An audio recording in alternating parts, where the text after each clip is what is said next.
My dear students, আজ আমরা নেতাজি সুভাষচন্দ্র বসুর উপর একটি প্যারাগ্রাফ লিখব। তাহলে প্রথমে প্রশ্নটি পড়ে নেওয়া যাক।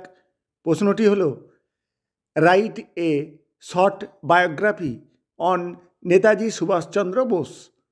তাহলে নেতাজি সুভাষচন্দ্র বসুর উপর একটি সংক্ষিপ্ত বায়োগ্রাফি বা জীবনী লিখতে হবে।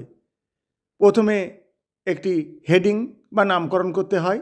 এখানে লেখা হয়েছে নেতাজি সুভাষচন্দ্র বোস।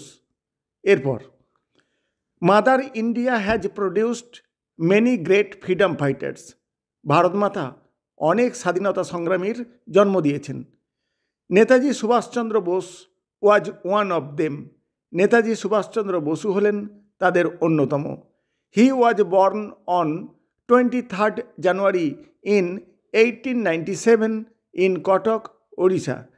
তিনি 1897 সালের 23 জানুয়ারি উড়িষ্যার কটক শহরে জন্মগ্রহণ করেন। His father was a famous lawyer. তার বাবা ছিলেন একজন বিখ্যাত আইনজীবী। And his mother was a pious and religious lady. এবং তার মা ছিলেন একজন মহিষী এবং ধার্মিক মহিলা। He was a brilliant student from childhood. তিনি ছোটবেলা থেকেই একজন বুদ্ধিমান ছাত্র ছিলেন। He passed the matriculation examination with credit.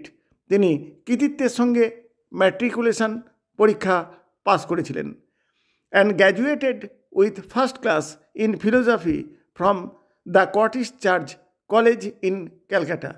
কলকাতার কটিশ চার্চ কলেজ থেকে তিনি ফিলোসফিতে প্রথম শ্রেণীতে স্নাতক হন।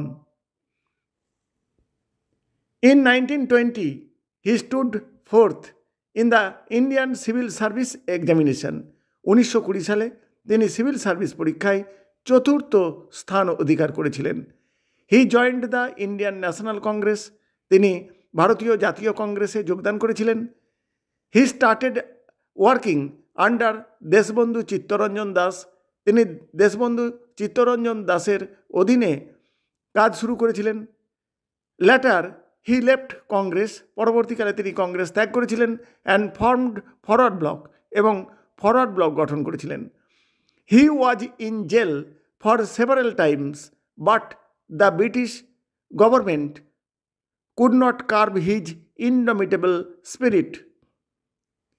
তাকে বেশ কয়েকবার জেলবন্দি করা হয়েছিল, কিন্তু ব্রিটিশ সরকার তার অদমিত ইচ্ছাকে খর্ব করতে পারেনি। হি escaped in disguise two Germany. তিনি ছদ্মবেশে জার্মানি চলে গিয়েছিলেন। দেন হি ওয়েন্ট টু জাপান। তারপর জাপান গিয়েছিলেন। And Singapore. তারপর সিঙ্গাপুরে গিয়েছিলেন। হি এস্টাবলিশড আজাদ হিন্দ ফৌজ। তিনি আজাদ হিন্দ ফৌজ স্থাপন করেছিলেন টু ফাইট এগেনস্ট ব্রিটিশদের বিরুদ্ধে লড়াই করার জন্য। ইট ইজ হার্ড, এটা শোনা যায়, that he died in a plane crash on 18 August in 1945। 1945 সালের 18 আগস্ট তিনি প্লেন দুর্ঘটনায় মারা গেছেন। His death is still a mystery to আস।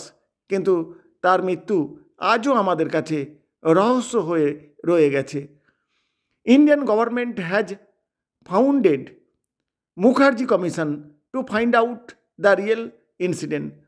প্রকৃত ঘটনা জানার জন্য ভারত সরকার মুখার্জি কমিশন গঠন করেছিলেন। He will live in our hertz for ever. তিনি আমাদের হৃদয়ে চিরকাল বেঁচে থাকবেন। হাউএভার, যাই হোক, we are proud of him. আমরা তার জন্য গর্বিত।